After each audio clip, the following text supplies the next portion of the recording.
မျိုးများလို့မင်္ဂလာပါဗျဒီနေ့ကကောသာတက်ကတဲ့1389ခုနှစ်ပြတိုလာဇန်2ရက်နေ့20ရက်12လပိုင်း2000နဲ့မှ25ဖြစ်ပါတယ်ဗျာဒါကြောင့်ဦးဇင်းတို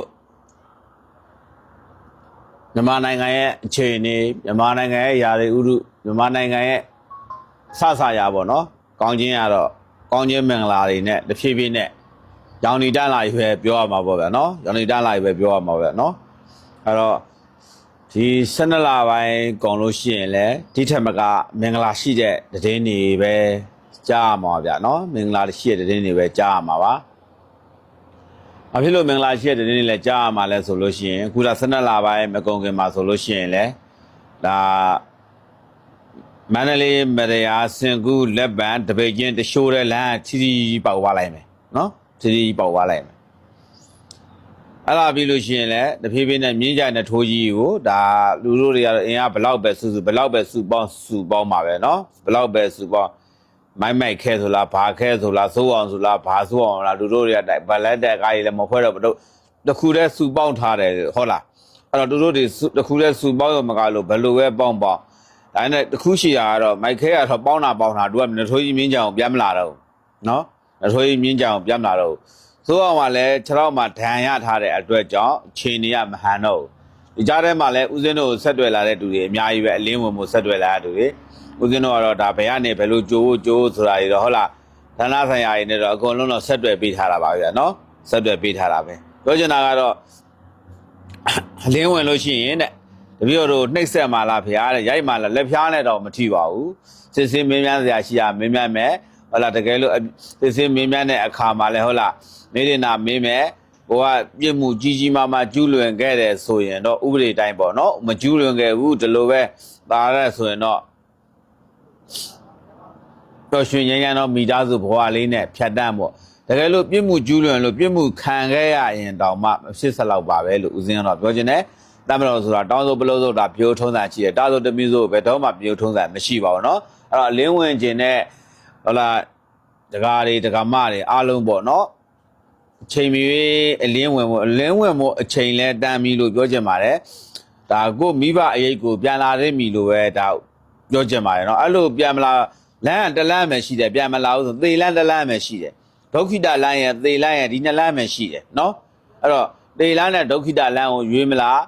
းဒါပျော်ရွှင်ငြိမ်းချမ်းသောမိသားစုလေးနဲ့ဘဝကိုဖြတ်တန်းပြီးမှငြိမ်းချမ်းနဲ့အေးချမ်းနဲ့နေထိုင်သွားမလားဆိုတော့ကိုယ့်အကူပဲဆုံးဖြတ်ကြလို့ပဲဦးဇင်းတို့ကပြောချင်ပါတယ်အခုတော့ဘာဖြစ်တယ်ညာဖြစ်တယ်ဆိုပြီးမှထိုင်းနိုင်ငံတို့အော်စီတို့ဟိုကတော့အော်ပေးတဲ့တူတယ်တဖြည်းဖြည်းနဲ့လုံးပါနေပြီဆိုတာလဲခင်ဗျားတို့အတိဆုံးပါပဲတဖြည်းဖြည်းနဲ့လုံးပါနေပြီအချင်းချင်းရန်ဖြစ်ပြမယ်ရန်ဖြစ်ပြပြီးအချင်းချင်းမတိုက်ဆိုင်လို့ကျွန်တော်ဒီဟာတွေထွက်လိုက်ပါပြီနားလိုက်ပါပြီမလုပ်တော့ပါဘူးဘာညာဆိုပြီးမှအကြောင်းမရှိအကြောင်းရှာပြီးမှတို့တွေထွက်သွားလိုက်မယ်ဒါတော့လဲတတိထားဖို့လိုပါတယ်ရွေးကောက်ပွဲကအောင်မြင်သွားပြီရွေးကောက်ပွဲအောင်မြင်သွားပြီအဲ့တော့ရွေးကောက်ပွဲအောင်မြင်သွားပြီရွေးကောက်ပွဲအစိုးရဖွဲ့ပြီဆိုလို့ရှိရင်အလုံးခွဲပြောက်သွားပြီနော်ခွဲပြောက်သွားပြီသူတို့ခွဲပြောက်သွားပြီအလုံးလဲဒါနိုင်ငံတကာလူတို့တွေကအတိမတ်မပြူဘူးလို့ပြောနေတာခင်ဗျားတို့မှနိုင်ငံတကာအတိမတ်ပြူထားတဲ့နိုင်ငံတွေခင်ဗျားတို့မတွေ့ဘူးလားလို့ပဲပြန်မေးရမယ်ခင်ရှိနေနော်အဲ့တော့နိုင်ငံတကာကအတိမတ်ပြူမြန်မာနိုင်ငံဒီအတိမတ်ပြူတာမပြောနဲ့ဟုတ်လားဟိုနိုင်ငံကဘာလို့မဲ့ဒီနိုင်ငံဘာလို့မှမပြောနဲ့အဲ့ဒါတွေကခင်ဗျားကလည်းသူတို့ဒေါ်လာကြီးပေါ့နော်2021ဒေါ်လာကြီးစပါကြီးဆိုကြတဲ့ကမြန်မာနိုင်ငံအာတူပြည်လဲဝင်တာရဲ့ဟိုကလဲဝင်တာအမျိုးဝင်းနေကြတာအမျိုးချနေကြတာပဲဟုတ်လားတော့ကြာသူတို့တွေပဲအမေရိကန်အဖေခေါ်လိုက်အခုအမေရိကန်ပထွေးဖြစ်သွားပြန်ဖေးရင်ဖြစ်သွားလိုက်အမေရိကန်လူခွေဒီမိုကရေစီနိုင်ငံကြီးဘာဖြစ်တယ်ညာဖြစ်တယ်အမေစုတော်ဆိုဘာလို့မှညာလို့မှတွေရောအခုဘာဖြစ်တယ်ညာဖြစ်တယ်ဖြစ်ပြန်ရောအမျိုးပဲသူတို့ပဲပြောနေကြတာဟိုကအမေနိုင်ငံတိုင်းမှာသူ့နိုင်ငံအတွက်အကျိုးမရှိရင်ဘာမှမလုပ်ဘူးသူ့နိုင်ငံနဲ့စီးပွားရေးဘာညာမှအကျိုးမရှိဘဲနဲ့ဘယ်နိုင်မမေးဆက်ဘူးအဲ့တော့ဘယ်နိုင်ငံမှဖြစ်ဖြစ်ကိုယ့်နိုင်ငံတဲ့ဘယ်နိုင်ငံမှပုံမချစ်ဘူးเนาะဒါတော့လဲဒီပိတ်ငတုံးတွေတိကိုလိုအပ်တယ်เนาะဒါတော့လဲတိကိုလိုအပ်တယ်ဒါအခုဒါရွေးကောက်ပွဲ28ရက်ဆိုလို့ဒီနေ့ပဲခင်ဗျ20ရက်ဗျာဒါ28ရက်ဆိုရင်မြန်ဆိုင်တဲ့ရွေးကောက်ပွဲကြီးကဒါလာတော့မယ်เนาะရွေးကောက်ပွဲကြီးမဲဆန္ဒကြိုတင်မဲတွေလည်းဒါပေးနေကြပြီဒါတပါလီနဲ့တပါလီဟုတ်လားမဲစီယုံရေးမှုတွေလည်းမဲစီယုံတာတွေလည်းမြို့တွေမှာမန္တလေးတို့ရန်ကုန်တို့အစမြို့တွေမှာ ဒါလှုပ်ဆောင်နေရလဲအားလုံးဒါ